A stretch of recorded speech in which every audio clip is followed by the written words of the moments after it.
Killmonger, let's go. Alright, Yugi peoples, and all my brothers out there that like to get their game on. This is the deck profile that y'all have been asking for. My Jaden deck. This deck was all elemental heroes, no vision heroes, no destiny heroes. I played in it was like a 30, 35 man local where they ended up giving out the Kaiba Yugi trophies, and I ended up taking third place with this trophy. A lot of people laughed at my deck, but yeah, I clapped them anyway. So this is that deck profile right here. When I said no Destiny heroes, no Vision heroes, all heroes. We Jaden style up off in here today. So first of all, beautiful 3 Solid Soldier. This is like my favorite card to use with Super Poly, just because like on like the boards that my opponent set up on their negates, I can summon this. They can negate his effect. I can change Super Poly and discard whatever hero I was trying to special summon with Solid Soldier's effect, and special summon it from the graveyard with Solid Soldier's second effect. And then plus I get the Super Poly with their other effect monster, their other negate that they had on board. So I love this card with Super Poly. 3 of those. Then 3 Shadow Mist because I'm trying to Dark Law them. And like if I need to, I can discard this with Super Poly to go add a hero from my deck to my hand too. So gotta have 3 of those.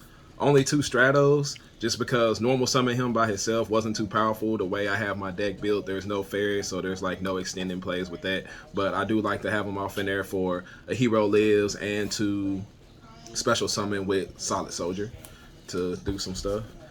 My 2 Fire Flint Ladies extenders. These are also ISO targets. And like I said, if I have to summon Stratos, it gives me an extender play to be able to go into my warrior links and everything. So 2 of those. Then my 1 Honest Neos because I want to kill my opponent's monsters. 1 Graceful Charity because I like to draw 2 and discard 1. Renaud, it took me a minute to get this card, but I love his effect and he was very helpful. Like that extra extending play that he can give me is a lot. My Blaze Man that everybody laughed at me every time I played it, but like I said, I wanted to stick to E heroes and I still wanted to get Poly, and he does that. He's an E hero who grabs my Poly. He got negated like 2 or 3 times, but yeah, so they were still negating him like he was Vion anyway, so it wouldn't matter. And then 1 Bubble Man.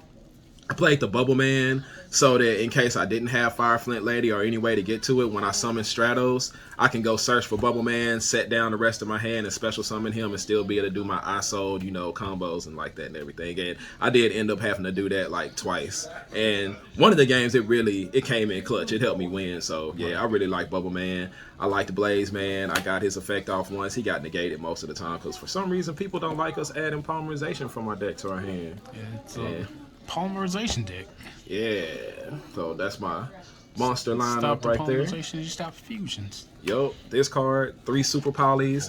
Shout out to my boy Ryan Barker in the YGO Hero Duelist because he gave me the 3rd one. This card was clutch all day, like especially when my opponents had out DPE and a Dark Monster. I brought out, like I'll show y'all in my extra deck, but yeah, it wasn't Predator Plant Venom Starving thing. It was something better than that. But yeah, 3 Super Polys because I'm playing the deck going second. 3 Drips. Gotta have those. All OT, that way I draw them all the time. 3 Mass Change. Mass Hero DM with Solid Soldier came in clutch so many times. He helped me OTK and under 4 summon so many times is because that summon during the battle phase to go get Stratos, add Honest Neos, and just push for that extra damage helped out a lot. And his 2800 attack ain't nothing to mess with either, man. He was a big boy. He was getting off in there. All right. 3 Emergency Calls because consistency I need with this deck. I have to get that Solid Soldier, got to get that Stratos, got to get that Shadow Mist, any of those. Because there was nothing that I didn't care about getting banished inside of the deck, I played 2 Pot of Desires. That Pot of Greed came in clutch one of the times. There was one game where it actually cost me the game because I banished both of my Stratos off of Desires, and that kind of sucked. So, but it's all good though. That was only one game. I main deck 2 Cosmic Cyclones, Mystic Mind players, and then also the Sky Striker players that are playing TC Boo. It's just like I don't want to lose because I don't have Spell and Trap removal inside of my main deck. So because of the way the deck is built, I was able to fit 2 of those off in there. It's also good against PK Scythe, so that card put in work. My 1-ofs, a hero lives. Every time I drew this and played it, I won. Miracle Fusion and Poly, just because it's with Graceful Charity and being able to bring out Sunrise, these cards are really good. 1 Infernal Arms for my Fire Flint Lady, and then my Living Fossil, both of my ISO targets. Monster Reborn was really good today, especially when I could Reborn Stratos and go get his effect again because it was not once per turn. And then one Rhoda, more consistency for my deck. That was really good. I did Rhoda for Bubble Man one time just because I wanted to do it for the funsies. And then the only traps inside of my deck, I played 3 Imperm because like I said, I'm playing the deck going second. And I didn't play any hand traps because I wanted every card that I drew. If I drew it as my 6th card, I really wanted it to be playable. And I hate when I draw a hand trap as my 6th card. And it's like, dang, I wish I had this when my opponent was having his turn. So I played Imperm. It doesn't trigger Triple Tactics Talent. And I can play it if I draw it as my 6th card. So I like that. So that right there is my main deck. And my extra deck right here. My favorite target of the day, Predaplant Dracopatolia. I can't say his name, but this card was hella clutch. Like, it won me so many games because it let me put a negate on board with heroes. So, it was good. I can super poly my opponent's monsters together and get in the negate on board. It was really good. And my other super poly targets, Starving Venom, Fusion Dragon, Mud Dragon. This came in clutch a couple of times.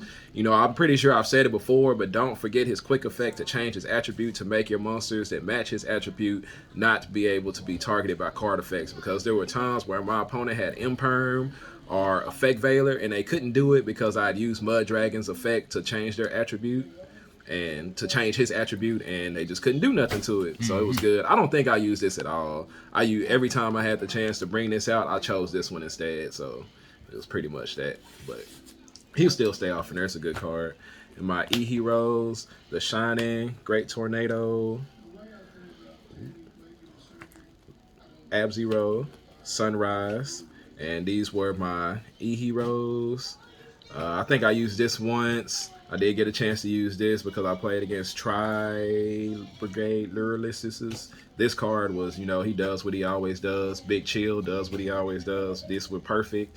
And, for Omni Heroes, Super Poly targets also. My Mass Heroes, Blast, Acid, Den, and Dark Law. Like, this card right here, I wish I could fit this inside of my regular hero deck. This card performed amazing all day, especially when you have Sunrise out there and his attack is like 30 something, and I said he gets a special summon during the battle phase. You can special summon that Stratos because his effect is not once per turn. You can use it so many times per turn and go get that Honest Neos for game. I think the only card I really missed having off in here was Masked Hero Anki, which I might have to try to find a way to fit him off inside of there, but I really wanted Dark Law instead, but I really want to try to get both of them. So that was my Masked Hero lineup. And then the surprise that I had for everybody today is my little link package. He put in so much work, gave me follow-up plays. If I failed to OTK my opponent, this unicorn, like just bouncing stuff, being able to send it back helped me a lot. And then Access Code Talker, he does what he does, gets that 3,000, goes up to 53. Like, there were a couple of times where my opponent Imperial ordered me, and there was also a couple times where my opponents drilled me and they didn't think I would be able to do anything, but because I played this package, I was still able to push through and OTK them a lot of times. So yeah, this package was hella good with the Fire Flint Lady I sold. Sometimes I hard drew Living Fossil, and man, it was crazy. It was crazy. I had a lot of fun with the deck. I definitely will give it another try someday. I feel like I got extremely lucky some games, protagonist powers for playing Jaden deck. My side deck, 3 Trolling Lockbirds, so good against so many decks. Then 2 Nibs, this is really good. PK, just different decks and stuff like that. Then, because like I said, I'm playing going second, so if I won the dice roll and I let my opponent go first, then usually I would assume that they would let me go first if they had the choice. So in my side deck, I played the Artifact package, 3 Sanctum, because I just wanted to maximize my chances to draw it, and then Scythe, of course, to lock my opponent out. So a lot of times it was Dark Law and then Sanctum with Scythe, and I just was able to lock my opponent out of the board because they couldn't use Drip to negate my Scythe because Dark Law was on the board. So this was hella good a lot of games. It just auto won me a couple games. That game too where they're like, oh, I'm gonna let the going second deck go first, and I dropped this on them, and it was just, they couldn't do nothing about it. So yeah, that was hella good. one red reboot because I hate Harpy's Feather Storms and Dimensional Barrier. Like, I don't know, Dimensional Barrier wasn't so impactful against this deck. I actually did OTK somebody through Dimensional Barrier too. They called Fusion, and I was like, oh, I have Links. So that was good. Evenly matched, y'all know this card is hella good. Sky Strikers, Eldritch, all those different decks, and they have one Twin Twister because I needed one more card to round it off. So that right there, guys, is the Jaden Hero deck, trophy winning Jaden Hero deck, 3rd place. It's a very cheap budget deck. I know a lot of people were asking about combos and such for the deck, but there were no big combos. It was basically like if your opponent locks you out of doing something, just kind of link climb into access code talker and win the game. I played it going second. I said if I was forced to go first and I had my Sanctums and my Scythe off in there, probably Dark Law to go with it. And that's about it. You know, appreciate everybody for watching. I hope that y'all can work with this deck, probably make it better. Let me know if y'all decide to play it, how you do at your locals with it. And let's make this Jaden deck a real competitor, maybe somewhere in some timeline. Appreciate y'all.